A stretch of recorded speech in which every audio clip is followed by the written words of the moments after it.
Bom dia, bom dia, senhoras e senhores. Sejam bem-vindos de volta a mais um episódio aqui no canal Pronto Saurar. A história que vocês estão prestes a ouvir vem da tradução de uma mensagem que nós recebemos e a tradução dessa mensagem diz o seguinte: Olá, amado, como estás? Podes, por favor, publicar a minha história com identidade oculta? Vim aqui porque quero compartilhar a minha história sobre quando namorei este outro profeta. Ele é um profeta muito grande no nosso país. Comprou-me um carro, mas quero contar-te as condições que aconteceram quando este homem me comprou o carro. Tudo o que ele fez por mim antes de concordar em comprar-me um carro. Então, o que aconteceu, irmão, foi que eu perdi o meu marido. O meu marido era sobrinho de um outro ministro que era muito rico. O meu marido vinha de uma família muito rica e era sempre ajudado financeiramente pelo ministro. Quando meu marido faleceu, eu fiquei desolada. Não sabia sequer o que fazer. Nesse momento, um dos meus primos disse-me que eu poderia encontrar felicidade na igreja. Fui então à igreja deste profeta. Durante esses anos, foi depois de ele ter aberto a sua igreja.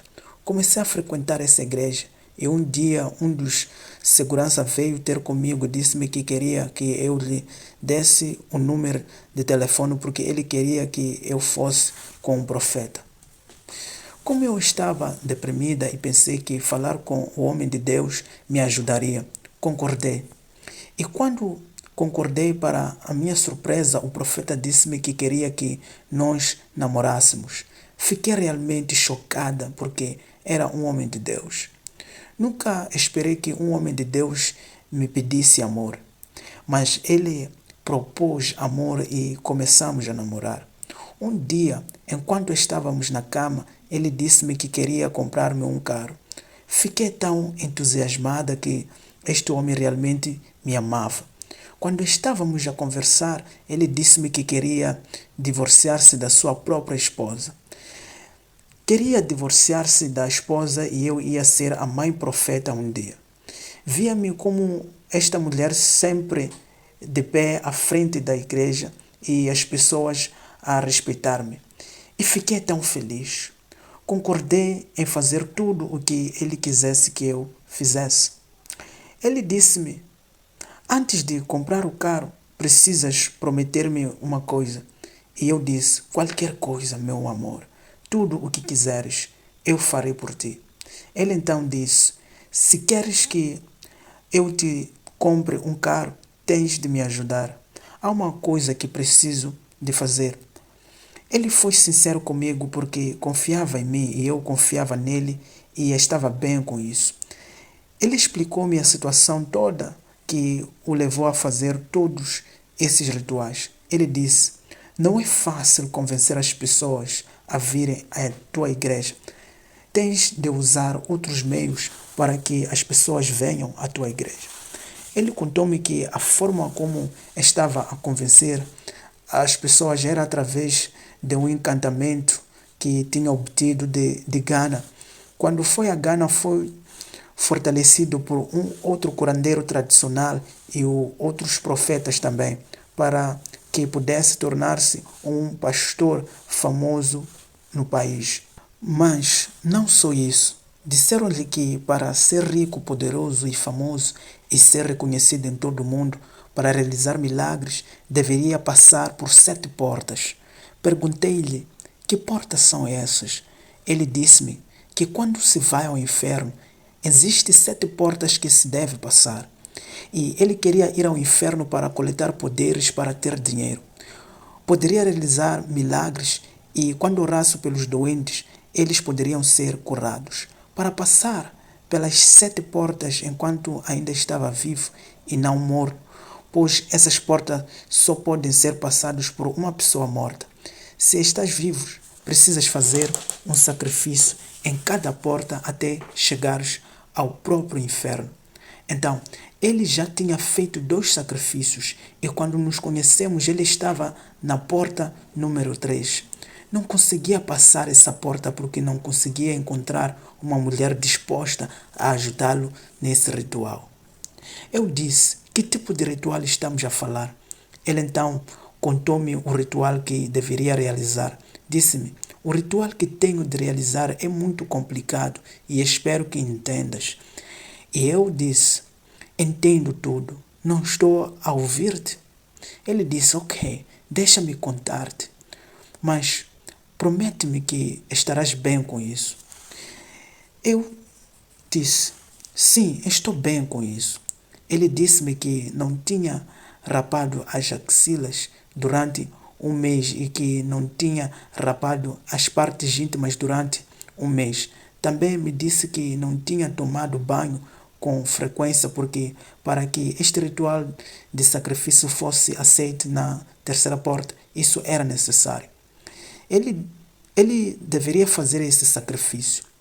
E quando ele disse que não tinha rapado há tanto tempo, perguntei-lhe o que queria dizer com isso. Ele disse-me que os pelos pubianos e os pelos das axilas tinham crescido muito e que deveria ser usados num ritual que envolvia a mulher comer os pelos pubianos e os pelos das axilas. Fiquei tão chocada.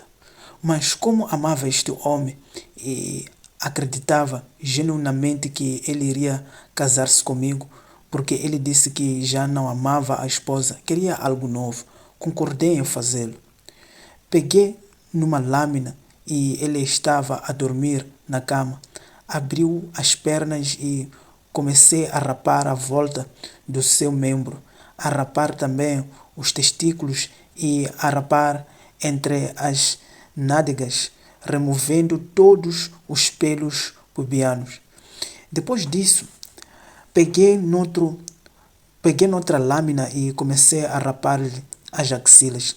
Depois, pegamos numa toalha pequena e colocamos todos os pelos pubianos na toalha.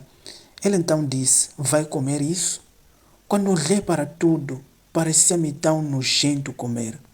Então disse: não posso comer isso. Ele disse: ok, vamos para fora. Fomos então para a área de grelhados. Quando chegamos à área de grelhados, acendemos um pequeno fogo e pegamos nos pelos pubianos e começamos a queimá-los. Peguei na minha frigideira e pus os pelos pubianos na frigideira e comecei a assar os pelos. E quando tudo estava cozido, foi quando eu peguei e comi. Estava um pouco melhor do que comer fresco e cru. Foi tão nojento para mim. Depois de ter completado isso, ele disse-me que eu tinha ajudado bastante. Na manhã seguinte, como ele prometera, fiquei tão surpreendida com a forma como ele me demonstrava amor. Acordamos, depois fomos à cidade. Fomos a uma outra concessionária.